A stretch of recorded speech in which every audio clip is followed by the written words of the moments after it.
everyone, it's Sevi. Yoimiya's last appearance was at the start of the Inazuma patch, and finally, we're getting her at the end of Inazuma and right before the start of Sumeru. It seems she's got unfortunate timing, but still, our cutest firework girl deserves lots of love. To help you with that, here's my updated guide to make your Yoimiya shine as brightly as she can. I'll cover her talents and kit, gameplay tips, constellations, artifact builds, best weapons, and team comps. But before we dive in, let's hear a word from today's sponsor, and if you're old enough to know this, get ready for the throwback whiplash. Life Universe by Galalab is a comeback of the 2005 classic that will either hit you with a wave of nostalgia or introduce you to an expansive online world. Life Universe can be played in full 3D on any browser on any platform. You don't need to purchase a game or even download an app to start enjoying the world of Madrigal. Life has lots of graphics options so that it can be as compatible as possible with the device you're playing on. Switch it up from full 3D renders to a fun cel-shaded style. And don't forget to check out the different costumes and character features to make your character look completely unique. There's also no autoplay or auto combat function in either mobile or computer, so you can get completely immersed into your own journey or even start a journey with your friends. Life has a unique party system that lets you team up with friends or strangers to gain more experience. You can also go PvP through duels, the arena, the guild siege, and more. So start your Life adventure today by visiting their website linked in the description and pinned comment. Thank you Galalab for sponsoring. Now back to the video. Welcome to Naganohara. My name's Yoimiya. Just let me know if you need anything. Let's start by going through how Yoimiya's talents work and tips on how to maximize her kit and gameplay. Activating Yoimiya's skill infuses her normal attacks with pyro damage for 10 seconds to turn her into a Pew Pew Pyro DPS. The talent scaling is a separate multiplier on her normal attack damage. However, the scaling increase per talent level is quite small, so to maximize damage, it's much more worth leveling up her normal attack talent. Then for Yoimiya's normal attacks. Her normal attacks consist of a 5-hit damage sequence, but the first and fourth hits actually fire twice, making her entire sequence an actual total of 7 hits. The third and fifth hit are her highest multiplier attacks, which make them also the target for creating vaporize and melt reactions within such teams. Thankfully, her standard normal attack ICD makes it so that her first, third, and fifth multipliers will be the ones dealing reaction damage. That assumes that you're focused on one target and that you don't get interrupted, which a shielder will help a lot with. It helps to cancel Yoimiya's final animation to quickly restart the combo, which you can do with either an aimed shot cancel or, more easily, a dash, which will help you relocate if needed. Relocating might be necessary since Yoimiya steps backwards as you execute her combo. If you move too far, it might affect some buffs like moving out of Bennett or Diona's circle. If you have concerns about how accurate her arrows are, then worry not. There are rare scenarios where her arrows could miss, such as against darting Sissenflies and light enemies thrown by overload knockback, but for the most part, Yoimiya's attacks are on point. It's also great that she can still hit targets if they fly above you, such as the PMA. Related to her normal attacks, Yoimiya's A1 passive lets her gain a maximum of 20% pyro damage bonus by hitting opponents with her pyro-infused normal attacks. Next is Yoimiya's Burst. When activated, she'll jump into the air and target an enemy below her to mark with her Aura's Blaze. The mark explodes when attacks from any character other than Yoimiya hits the marked opponent, and since it deals AoE pyro damage, it's best maximized by having enemies close to one another. This can proc every 2 seconds during its 10-second duration. However, the standard ICD of this talent will only let it proc a reaction every other tick, or if you let 2.5 seconds pass between ticks. While it would have been nice if the burst didn't have ICD, having it does not make the burst useless. Aside from damage over time, Yoimiya's Burst has another arguably more important utility, which is to serve as an attack buff to her teammates. Thanks to Yoimiya's A4 passive, casting her Burst gives her teammates a 10% attack bonus, which increases as Yoimiya's normal attacks hit opponents for a maximum of 20% attack. When should you cast this? To start, definitely don't cast Yoimiya's Burst in the middle of her skill duration. The animation eats up time that Yoimiya could spend firing off her arrows. By casting Yoimiya's Burst before doing her team's setup, characters like Fischl and Beidou can snapshot the 10% attack on the first rotation and the full 20% on succeeding rotations. Since Xingqiu doesn't snapshot, he can at least take advantage of the attack buff dynamically. With these units on the team, Yoimiya's burst becomes very worthwhile to use as this is a team DPS increase. Then, if the marked opponent dies during the burst's duration, the mark will transfer to another opponent. However, her burst can actually fail to mark an opponent if it misses its target. For example, if you activate Yoimiya's burst, and in the same instant, the opponent zooms away from you leaving nothing to mark, her burst is essentially wasted. To prevent this from happening, ensure your enemy can stay below you throughout the casting animation. For talent leveling, always prioritize Yoimiya's normal attack talent, as this is the most efficient way to increase her damage. The other talents can follow according to your resources. The higher they fly, the louder the explosion!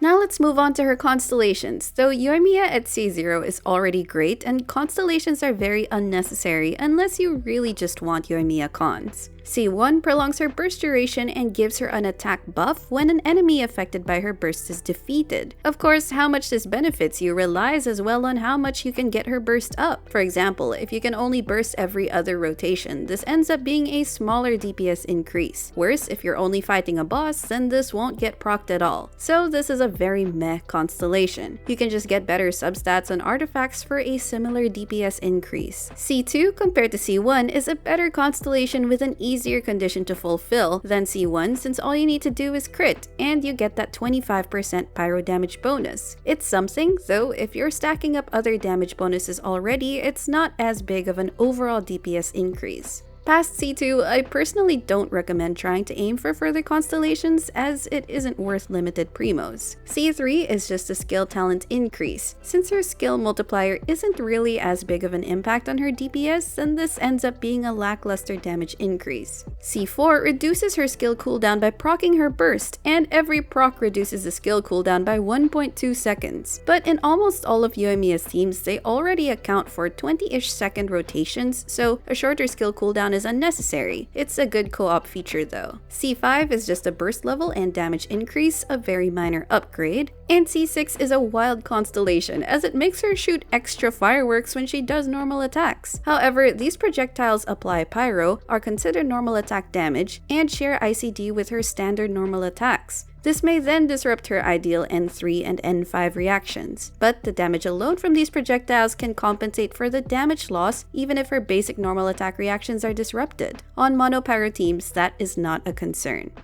Have you ever kept goldfish as pets? They're very cute.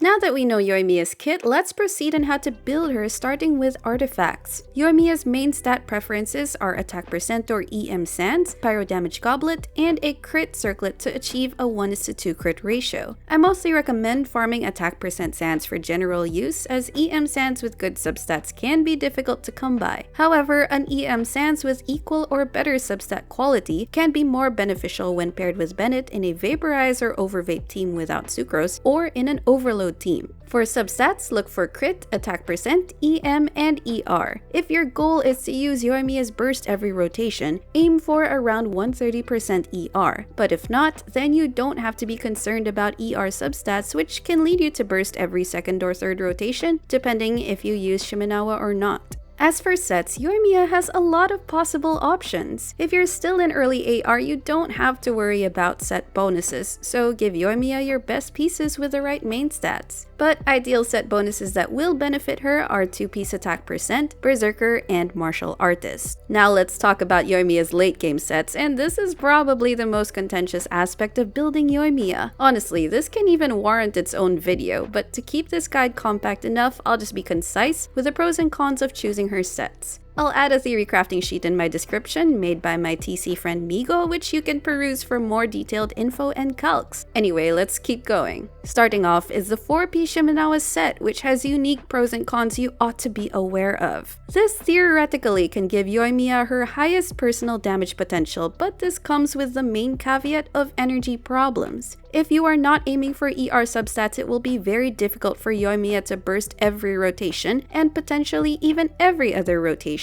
Though not using her burst results in shorter rotations, you miss out on the burst's damage and the attack buff it gives to Yoimiya's teammates who can take advantage of that attack buff, like Xingqiu, Beidou, or Fischl. So you get higher damage per screenshot with Yoimiya, but you lose out on the potentially higher team DPS. So to really make the most of the set while avoiding its main caveat, that it's best used with teammates like Yunjin and Yelan who don't benefit from attack buffs. One more note is that due to Shimenawa's energy drain, it can interfere with certain weapon passives, which I'll return to when discussing those weapons. That being said, I would only really recommend using the full Shimenawa set on Yoimiya if you happen to farm pieces with very good substats. Since it shares a domain with the much desired emblem set, there's a chance you can incidentally farm a good Shim set while farming for emblem. However, don't force a Shimenawa build with mediocre substats, as other 2-piece set combos with better substats can surpass it. Next is a 4-piece Crimson Witch set. Yoimiya's vaporized damage potential on this set is at par with 4-piece Shimenawa without sacrificing burst uptime. When paired with Xingqiu, who will be buffed by Yoimiya's burst, the team DPS of a 4-piece Crimson Witch can overtake a 4-piece Shimenawa. However, in terms of resin, the Shim Emblem domain is certainly the more worthwhile domain to farm.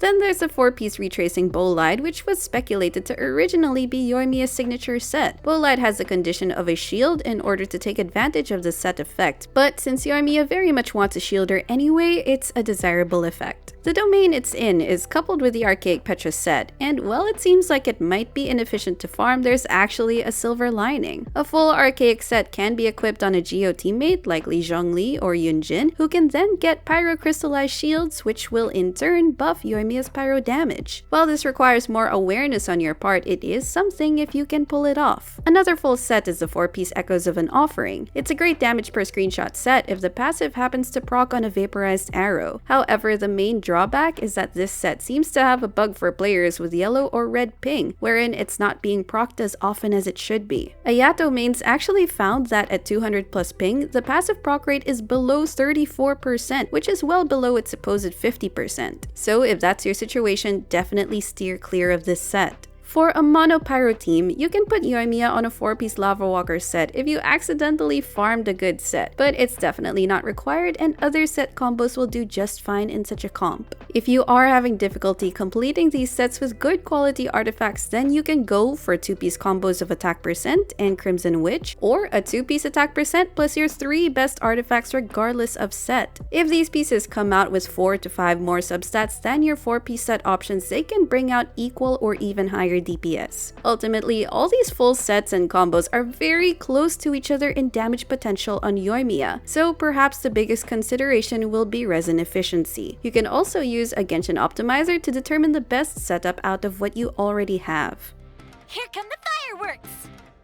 Moving on, let's look at Yoimiya's best bows. Thankfully, she has options across all levels of spending. The Slingshot is the best 3-star weapon for Yoimiya. Its high crit rate and its damage bonus are what make it so good, and while it has a low base attack, that can be compensated by attack buffing teammates. Just don't stray too far from enemies so that the passive will be triggered. Despite the Slingshot being a 3-star, it can even be a potentially better option versus 4-star bows given you run Yoimiya with Bennett, Yunjin, and attack buffs. It's an amazing value weapon that can beat these 2 craftable bows. The Hamayumi is what Yoimiya uses in her trailer, but it's anti-synergistic with her kit. If you have her on Shimenawa, then it reduces her energy and deactivates the weapon's passive. If you don't use Shimenawa, you'll likely still want to use her burst to buff your teammate's attack, which also deactivates the passive. Plus points for the aesthetic, but meta-wise it's hard to recommend. The Prototype Crescent is an okay free-to-play option, but it requires you to hit weak spots to maximize its potential, which means you ought to get good with quickly doing an aimed shot. But it's also a problem if you're using her against bosses with no weak points or they're hard to hit, and again, the Slingshot can beat it. For gacha weapons, her best 4-star is the Rust, which at high refinements even competes with her 5-star options. It's perfect for her normal attack playstyle, and the damage bonus it gives is crazy on high refinements. At low refinements, its biggest competition among the free-to-play options is still the R5 Slingshot. The Slingshot yields better crit stats, provides high normal attack damage bonus too, and can be supplemented by a Bennett, Yunjin, and attack team buffing artifact. But the Rust pulls ahead at high refinements. The Viridescent Hunt isn't often recommended on Yoimiya, especially since Yoimiya mainly being a boss killer means that there won't be enemies to group with the bow's effect. Also, other bows can easily beat it in such scenarios. But there's some merit in using it in multi-target scenarios for convenient grouping, which might help some of Yoimiya's teammates with AoE attacks. It can also be used in an Overload or Overvape team so that Overload's AoE will be maximized. Now for 5 stars. Generally speaking, attack crit 5-star bows are all good options in Yoimiya, though as stated before, the R5 Rust is so good that in many scenarios it will match or beat R1 5-star bows. The way I'd put it is this: if you have a low refinement Rust and you manage to accidentally get one of the 5-star bows, then use it instead. And if you're in that situation and you still want a significant weapon upgrade for Yoimiya, then you can target incidentally collecting Rust refinements over time or secure yourself a Thundering Pulse, which is simply her top weapon. The former might take time, but at least it's not as risky as the latter option if you don't have enough Primo Gems or are very unlucky with the weapon banner. However, keep in mind that if you take Shimenawa's 15 energy cost from a full burst, there's a chance Yoimiya's burst will get full again in the middle of her skill duration, thus deactivating Thundering Pulse's 3rd stack. Fireworks are for now, but friends are forever. Now for the team comps. As a Pyro DPS, Yoimiya's best teams consist of Vaporize, Overload, Overvape, and Mono Pyro teams. Since her release, there have been some new additions to her best teammates, giving her more flexible team options. Let's go through these templates one by one.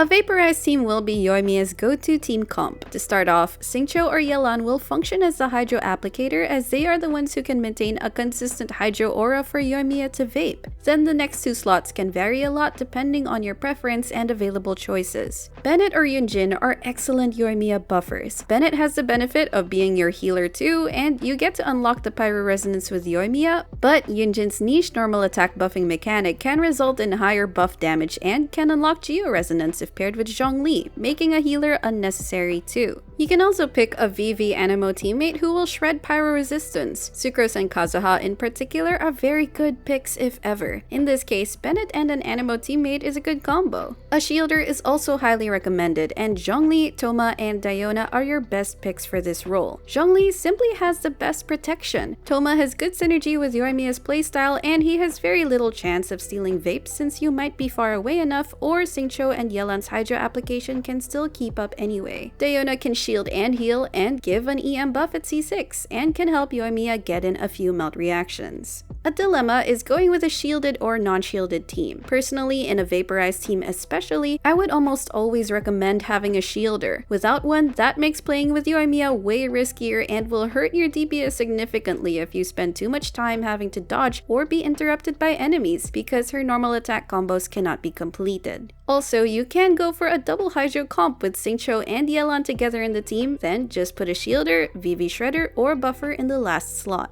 An Overload team's core consists of Yoimiya plus Fischl and Beidou. Both of these Electro units are constantly applying Electro to your enemies so that Yoimiya can also consistently proc overloads. This team's advantage is that it's good for AoE scenarios thanks to Beidou's Chain Lightning and the Overload damage. It also doesn't mind as much if Yoimiya doesn't reach the end of her attack string since she's not trying to hit big vaporized numbers. However, there are notable disadvantages. For one, this team is less effective on a boss compared to a Vaporizer or Overvape team. Then overloads can knock back light enemies a lot, which can cause Yoimiya to miss some shots, throw them too far apart from one another, or just send them out of your attack range. Beidou will also be very ineffective against single bosses, so in such cases you can just remove her and resort to an Overvape team. Overvape teams involve Yoimiya with a Hydro, which is either Xingqiu or Yelan again, then an Electro, which ought to be Fischl or Beidou, so that they will apply Hydro and Electro together. Yoimiya can use this to trigger Overload and Vaporize simultaneously. This team is a balance of single target damage and added AoE damage via overloads. Then for the last slot, it's flexible again according to preference. You can add Bennett, an Anemo unit, a Shielder, or double your Hydro or Electro unit again. Yoimiya can also work on a Mono Pyro team. Bennett will be the second teammate, and the other 2 slots can vary from Xiangling plus a VV Anemo unit to shred resistance, a double Anemo comp who will infuse their bursts with Pyro, Kazuha and Venti being the best duo, Xiangling or another VV Anemo unit plus Zhongli as your shielder, or double Geo, particularly Yunjin and Zhongli. One great thing about this team is that Xiangling and the Anemo teammates can snapshot Yoimiya's attack buff. Another is that with 3 Pyro teammates, their energy requirements can be noticeably lower. But if Yoimiya is on the 4-piece Shimenawa set, it's still very difficult to make her burst every rotation, so no need to bother with ER in that case. And that's going to be all for this updated Yoimiya guide. Let me know in the comments if you're a Yoimiya wanter or haver and how you're gonna build her. If this video helped you out, don't forget to leave a like, consider subscribing to my channel for more Genshin Impact guides and content, and I will see you all soon. Take care! Never fear, Yoimiya's here! Evil be gone, justice prevails.